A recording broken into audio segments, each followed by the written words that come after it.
I found that nothing in life is worthwhile unless you take risks. Nothing. Nelson Mandela said, "There is no passion to be found playing small and settling for a life that's less than the one you're capable of living." Now, I'm sure in your experiences in school and applying to college and picking your major and deciding what you want to do with life, I'm sure people have told you to make sure you have something to fall back on. Make sure you got something to fall back on, honey. But I never understood that concept, having something to fall back on. If I'm going to fall, I don't want to fall back on anything. I want to fall forward. I figure at least this way I'll see what I'm going to hit. Without consistency, you'll never finish. So do what you feel passionate about. Take chances professionally.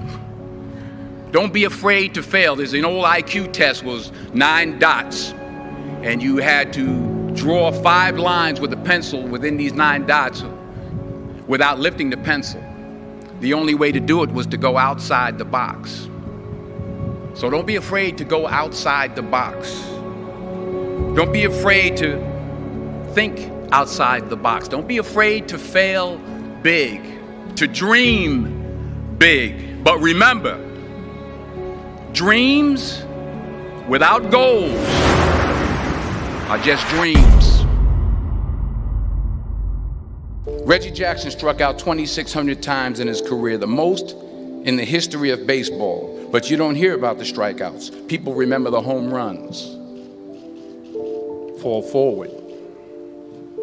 Thomas Edison conducted 1,000 failed experiments. Did you know that? I didn't know that. Because the 1,001st was the light bulb. Fall forward.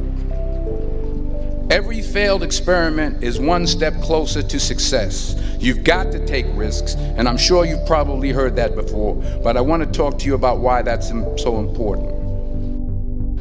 First, you will fail at some point in your life. Accept it. You will lose. You will embarrass yourself. You will suck at something. There's no doubt about it. And I know that's probably not a traditional message for a graduation ceremony, but hey, I'm telling you, embrace it, because it's inevitable.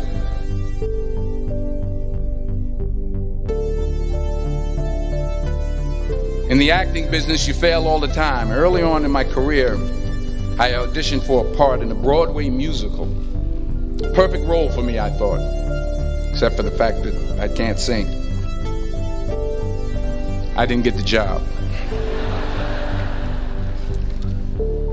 But here's the thing. I didn't quit. I didn't fall back. I walked out of there to prepare for the next audition, and the next audition, and the next audition. I prayed. I prayed, and I prayed. But I continued to fail, and fail, and fail. But it didn't matter, because you know what? There's an old saying, you hang around the barbershop long enough, sooner or later you're going to get a haircut. So you will catch a break, and I did catch a break. Last year, I did a play called Fences on Broadway. But here's the kicker. It was at the Court Theater. It was at the same theater that I failed that first audition 30 years prior. The point is, every graduate here today has the training and the talent to succeed. But do you have the guts to fail? If you don't fail, you're not even trying. I'll say it again. If you don't fail, you're not even trying. My wife told me this great expression. To get something you never had, you have to do something you never did.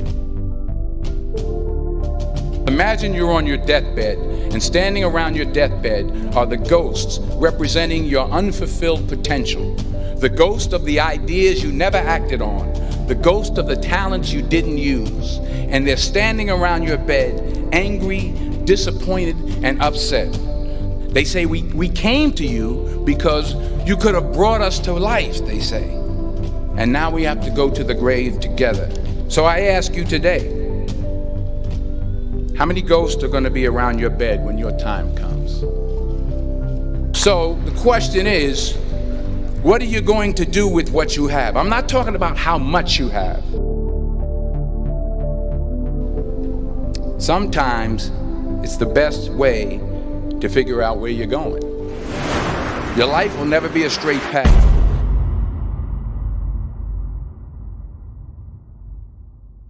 I began at Fordham University as a pre-med student. I took a course called cardiac morphogenesis. I couldn't read it, I couldn't say it, I sure couldn't pass it.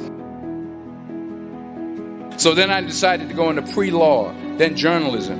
And with no academic focus, my grades took off in their own direction. I was a 1.8 GPA one semester, and the university very politely suggested that it might be better to take some time off. I was 20 years old. I was at my lowest point. And then one day, and I remember the exact day, March 27th, 1975, I was helping my mother in her beauty shop. My mother owned a beauty shop up in Mount Vernon. And there was this older woman who was considered one of the elders in the town. And I didn't know her personally, but I was looking in the mirror, and every time I looked at the mirror, I could see her behind me, and she was staring at me. She just kept looking at me. Every time I looked at her, she kept giving me these strange looks. So she finally took the dryer off her head and she said something I'll never forget. She said, "Young boy, I have a prophecy, a spiritual prophecy." She said, "You are going to travel the world and speak to millions of people." And in the years that followed, just as that woman prophesied, I have traveled the world and I have spoken to millions of people through my movies. Millions who up till this day couldn't see me. Who up till this day I couldn't see while I was talking to them, and they couldn't see me. They could only see the movie. They couldn't see the real me. But I see you today, and I'm encouraged by what I see. And I'm strengthened by what I see. Because taking risk is not just about going for a job. It's also about knowing what you know and what you don't know. It's about being open to people and to ideas. Because the chances you take, the people you meet, the people you love, the faith that you have, that's what's going to define you.